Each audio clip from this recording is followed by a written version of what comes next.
บรรยากาศช่วงฝนตกค่ะ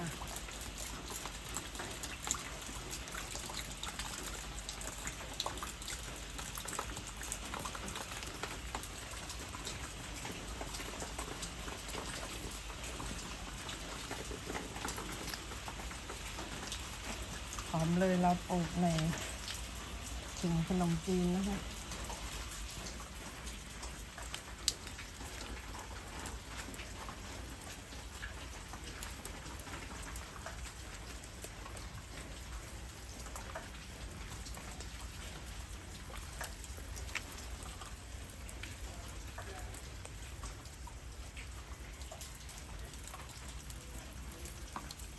เป็นหอมบัวเลยค่ะ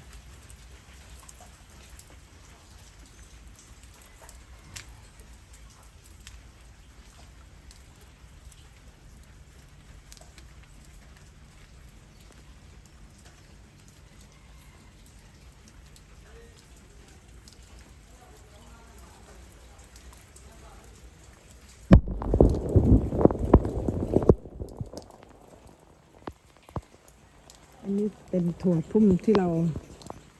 ตัดแต่งเข้าทำสาวค่ะเราก็เก็บถั่วฝักยาวคือถั่วพุ่มนะคะเราเก็บไป2 รอบนะคะ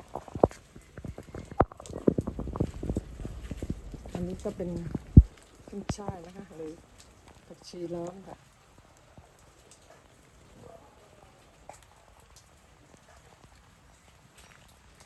ก็พาชมบรรยากาศสวนหลังบ้านที่ฝนตกค่ะ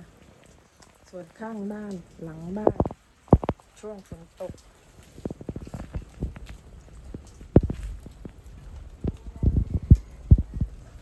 น้ำบนแปลงค่ะ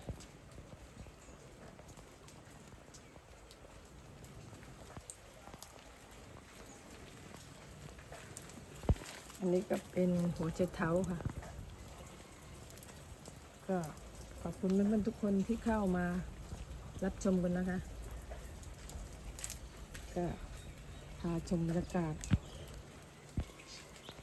ช่วงฝนตกค่ะฝนสินบรรยากาศยามเช้า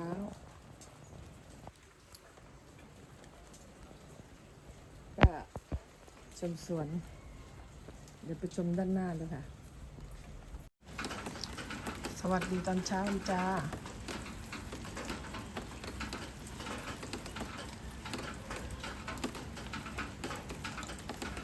ฝนตกนะคะก็คือตอนนี้ก็ยังลงเม็ดอยู่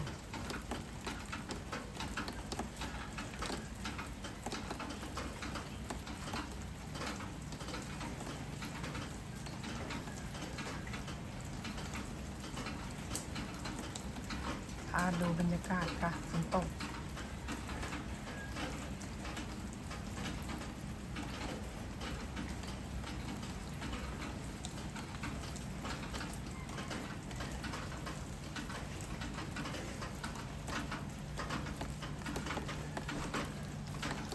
ตรงนี้ก็เป็น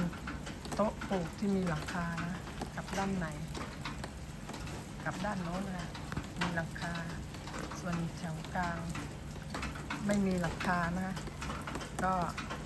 รับฝนไปเต็มๆค่ะ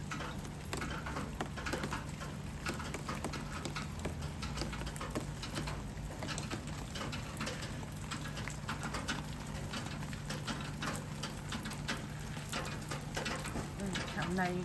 ถวในมีหลังคาแต่แถวนี้ไม่มีหลังคาก็จะโดนฝนเต็มๆเลยค่ะด้านในหลังคาแล้วก็ด้านนอกหลังคา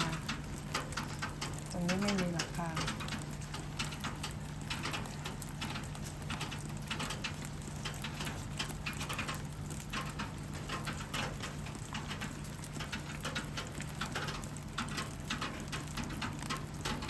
ก็มีทั้งกรีนคอร์สแล้วก็นี่นะคะกรีนคอร์สนี่แล้วก็กรีนคอร์ส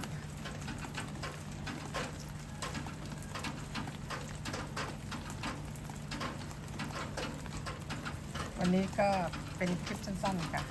ขอทุกคน ชมสวนช่วงบรรยากาศฝนยังลงไม่กลับขอบคุณทุกคนที่รับชมและกดติดตามกันค่ะ ไว้เจอกันใหม่คลิปหน้าค่ะ